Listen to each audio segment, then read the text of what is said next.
uma filogenia bem interessante aqui, mostrando toda a diversificação dos mamíferos. Veja que começa pelo split, aqui há cerca de 172 milhões de anos atrás, entre Eutéria, que são basicamente os placentalia, né, no caso, e os Metatheria aqui. Então, ambos têm Theria, quer dizer que tem remonta a que tem um placenta, e que... Só que, digamos assim, a diversificação de Metatheria foi de maneira diferenciada, eu vou falar um pouco melhor depois, mas também a grande diversificação ocorreu depois da fronteira KPG aqui, está mostrado aqui no pontilhado, né? O que é isso, né? Lembrar daqui da fronteira aqui do Cretácico Paleogeno, aqui há 66, 65 milhões de anos. Dizem aí que foi um asteroide que caiu, coisa assim, né? Que mudou o clima da Terra, levou à extinção de muitos grupos aí, inclusive esses dinos que falam muito, e que por isso deu origem, foi o precursor da grande diversificação dos mamíferos aqui. Vejam, muitos estudos colocam que o começo da grande diversificação dos mamíferos foi exatamente marcado na fronteira KPG aqui, temporal, tá? E para alguns grupos logo depois até, muitas ordens logo depois. Como eu falei, que demorou um pouco para ali no Paleoceno, que logo depois, no Paleoceno, demorou um pouco para haver aquela engrenagem maior de diversificação. Parece que isso é o Paleoceno, né? Logo depois do Cretáceo. Mas depois teve o grande clímax lá do Eoceno, logo depois, e as coisas só melhoraram para quem sobreviveu depois dessa fronteira aqui, temporal, KPG. E por isso, vejam a grande diversificação, por exemplo, de Euarchontoglires. Essa é a superordem com mais espécies, né, que tem uma estimativa, né, 2.700 e tantos. A Laurasideria fica em segundo, com 2.200 e pouco. Mas esses números sempre são desatualizados, né, mas dá para utilizar. Euarchontoglires é um pouco mais mesmo, até porque a gente tem que lembrar que a ordem mais diversificada hoje são dos pequeninos, né, são os dos roedores. E por isso, roedores está dentro de Euarchontoglires, que também tem primatas e tal. E Laurasideria não fica para trás, porque tem uma multitude de espécies de ungulados, digamos, antílopes, camelos, cetáceos, os morcegos, né, que estão aqui, né, os morcegos estão aqui. Os morcegos são a segunda maior ordem em diversificação atual.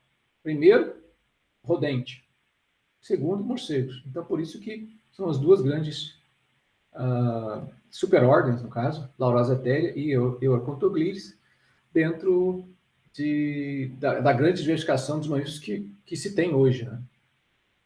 Claro que a gente tem a diversificação do passado, mas aqui estou mostrando só o do presente.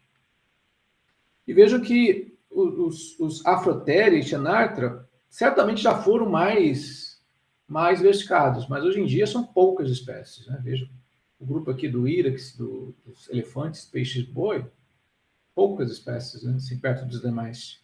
E Xenarthra pior ainda, né? Então, vamos falar de Xenarthra, por exemplo. Xenarthra, onde é que evoluiu o Xenarthra? Vejam aqui, na América do Sul, isolada. Aqui, aqueles milhões e milhões de anos, né, do Cenozoico, em que a América do Sul ficou isolada, sem conexão com a América do Norte, por exemplo. E o que aconteceu? Os Xenarthra evoluíram aqui, eles ficaram bastante. Tanto é que a gente tem os fósseis maiores, no caso, que são mais visíveis, né, de preguiças gigantes, leptodontes, né, todos Xenarthras. Mas hoje em dia, o que acontece? Hoje houve uma grande extinção, assim, de maneira geral, houve uma grande extinção do planeta, né, chamada a grande extinção da megafauna. Quer dizer que as grandes espécies, elas sucumbiram, se extinguiram, meio que recentemente, principalmente no Pleistoceno, aqui há pouco tempo, há poucos milhões de anos atrás. Então, por exemplo, o Xenarthra, que eu estou falando agora, eles tiveram as espécies grandes todas extintas, como os gliptodontes, os preguiças gigantes. E hoje em dia você vê que tem poucas espécies, né? Não muitas espécies, não. Mas, certamente, no passado, esses grupos todos foram muito mais diversificados.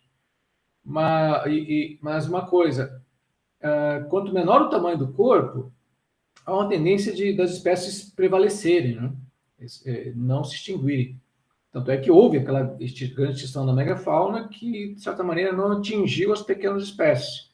E eu não estou falando dessa época aqui da fronteira com a PG, não. Estou falando agora, mais recentemente, ali com as glaciações, do Pleistoceno, do Plioceno, ali.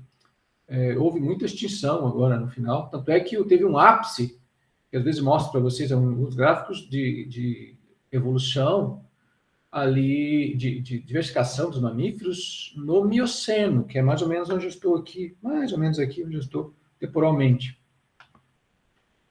Os fusos aqui mostram de maneira geral só, né? E aqui nós temos aqui até muito mais espécies que passando para os marsupiais aqui, que ocorrem tanto nas Américas, América do Sul principalmente, e Australásia, são 340 ou mais espécies. Só aqui na América a gente tem mais de 100 espécies pequenas. Na Australásia tem espécies maiores, como os cangurus e outros, né? O que acontece é que tem mais espécies na Australásia, até por uma questão de que a região australiana, né, ela ficou muito isolada dos demais, de contato com os demais organismos, né, e por isso sobreviveram aqui os monotremados e os marsupiais também, claro, mas em maior diversidade. Talvez, e muito talvez, quando houve a conexão das duas Américas agora no final do Plioceno, né, que aí houve houve aquele chamado grande intercâmbio americano aqui. As espécies do norte vieram para o sul, por exemplo, e as do sul foram para o norte também, mas principalmente a do norte para o sul. Talvez tenha existido aqui, havido extinções devido a essa grande invasão da América do Sul, por assim dizer, por esse grande intercâmbio. Então, hoje em dia a gente tem espécies pequenas de marsupiais, mas a gente tem espécies pequenas de tudo aqui, na verdade. Até, por exemplo, xenartre. A gente tem as menores espécies, né? O maior tatu que tem é o tatu canastra. Sei lá, ele é grande, né? Mas não é tão grande quanto as espécies do passado. Então, hoje em dia, se nós colocarmos num gráfico, em termos médios, as espécies são bem menores do que foram no Pleistoceno, há cerca de 1 milhão, 2 milhões de anos, do que foram no Mioceno, ou no Plioceno, que não é muito tempo atrás, em termos de milhões de anos. Tá? A própria, por exemplo, a África, ela, hoje em dia, ela, por mais que tenha leões, tenha elefantes, né? Os leões estão aqui, na verdade.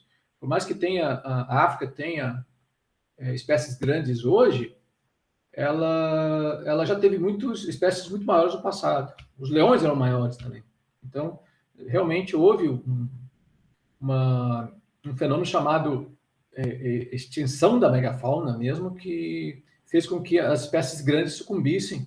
E muito tem a ver, que se acredita, devido às mudanças climáticas, né? A gente teve uma função aí de mudança de frio para quente, quente para frio aí muito frequentemente nos últimos milhões de anos, né? Que são as chamadas glaciações e períodos interglaciais. Hoje em dia nós acabamos de sair de um período glacial há cerca de 11, 12, 13, dá para colocar aí 11, 12 mil anos atrás. E aí o clima esquentou agora de 11 mil para cá. E é por isso que a espécie humana está aqui, né, dominando tudo, porque é um período favorável, né, quente, né, que é hoje em dia. Bom, mas vamos continuar aqui. Quem mais? Tem muita coisa que falar aqui, na verdade, né? Veja aqui a tantogenata, aqui. Se for a hipótese plausível, a gente ainda vai atestar para frente, para o futuro, se realmente vai ser isso. Se o ancestral é único para a xenatra e a afrotéria, né? Aí chamamos o grupo todo como a tantogenata. E aqui, os boreotéria, o bóreo tem a ver com boreal, né? Que são grupos que evoluíram nos continentes do norte, tanto Euarchontoglires quanto Laurasia até o nome diz aqui, Laurásia, né? Que é os continentes do norte. Então, por isso, o grande grupo de Boreoteria.